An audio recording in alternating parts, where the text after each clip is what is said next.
Social मीडियातून व्यवसाय निमित्तानं महिलेशी ओळख झालेल्या कृषी अधिकाऱ्याला महिलेनं तब्बल 55,79,000 गंडा घातलाय। कर्ज घेऊन व्यवसायासाठी घेतलेले पैसे फेडायचे कसे या विचारातून त्रिमूर्ती चौकात राहणाऱ्या कृषी अधिकाऱ्यानं विष औषध सेवन करून आत्महत्या केली आहे।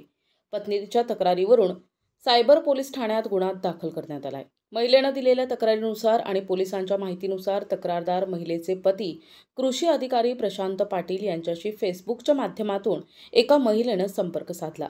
डिसेंबर 2023 ते जून 2025 या कालावधीत कृषी अधिकारी पाटील यांना प्रज्ञा चिकटे नावाने मेल आला।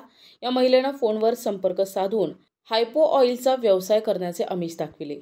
पाटील यांना डीलरशिप घेण्यासाठी ऑनलाईन पैसे भरण्यास सांगितले। पाटील यांच्याकडे 5 लाखांची रक्कम होती। एजन्सी घेण्यासाठी महिलेनं दिलेल्या बँक खात्यात रक्कम जमा केली। संशयितांनी सुरुवातीला 10 लिटर ऑइल पाठविले। ते ऑइल खरेदी करत पाटील यांना विश्वासात घेतले। संशयित महिलेनं तुम्ही मोठ्या प्रमाणात ऑइल खरेदी करा, ऑइल घेण्याची जबाबदारी आम्ही घेऊ। ऑइलचे बॅरल पाठविण्यासाठी पासपोर्ट खर्च आणि परराज्यात ऑइल विक्री केल्याचे भासवत पाटील यांना जादा परताव्याचं आमिष दिलं। व्यवसाय चांगला सुरू झाल्यानं पाटील यांनी मित्र जाधव एखंडे भरसट यांच्याकडून 30 लाख रुपये उसने घेतले। शासकीय पतसंस्थेतून 15 लाखांचं कर्ज काढलं। तसेच घरातील सोने विक्री करत वेळोवेळी 55,79,000ची रक्कम ऑनलाईन दिली। नाशिकचे एक रहिवासी आणि कृषी अधिकारी असलेले प्रशांत पाटील व त्यांच्या सौभाग्यवती आमच्याकडे तक्रार घेऊन आल्या होत्या की त्यांची 56 लाखांची फसवणूक झालेली आहे।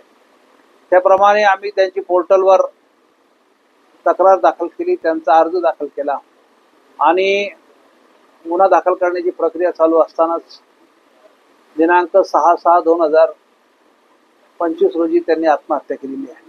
त्यांच्या राहत्या घरी विषारी औषध घेऊन आत्महत्या केलेली आहे।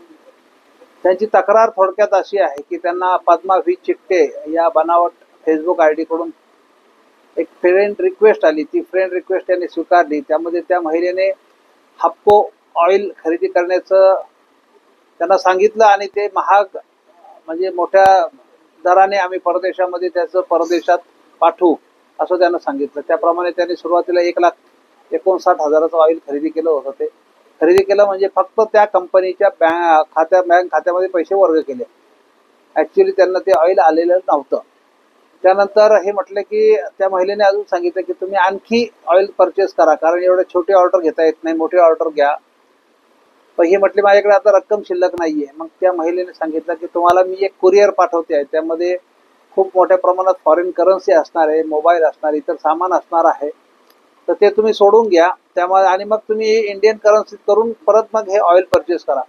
त्यांनी त्यावर विश्वास ठेवला आणि ते पार्सल पाठवण्यासाठी त्या महिलेने वारंवार काही ना काही बहाणे देत राहिली, काही ना काही कारणं सांगत राहिली, वेगवेगळ्या कारणांसाठी पैसे मागवत राहिली आणि असे मागवता डिसेंबर 2023 पासून ते आता गेले 2 महिन्यापर्यंत त्यांनी जवळजवळ 56 लाख रुपये विविध बँक खात्यामध्ये वर्ग केलेले आहेत। आणि त्यानंतर ज्यावेळी हे म्हटलं की ते पार्सल पाठवा नाही तर पैसे तरी पाठवा, आणि मग त्यावेळी RBIचं काहीतरी बनावट नाव सांगून तुमचं पार्सल येत आहे, तुमचं पार्सल भेटणार आहे, प्रोसेसिंग चालू आहे, त्याची फॉरेन्सिक सायन्सकडून त्या नोटांची तपासणी चालू आहे, असे काहीतरी कारणं सांगत राहिले। आणि यातली बहुतांश रक्कम, यातली खूप मोठी रक्कम या प्रशांत पाटील यांनी कर्जाऊ घेतली होती, मित्रांकडून कर्जाऊ घेतलेली आहे, सोनं नाणं मोडलेलं आहे। आणि मग ते तणावामध्ये आले की आता पैसे आपल्याला भेटत नाहीयेत आणि पार्सलही भेटत नाही, आणि त्या तणावामध्ये येऊन त्यांनी आत्महत्या केलेली आहे।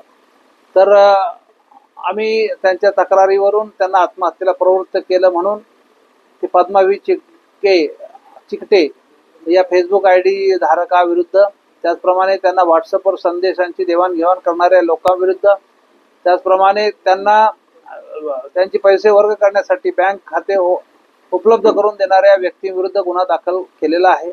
ऑइल विक्रीमधून जमा झालेली रक्कम खात्यात जमा करण्यास सांगितल्यानंतर संशयित महिलेनं संपर्क तोडला।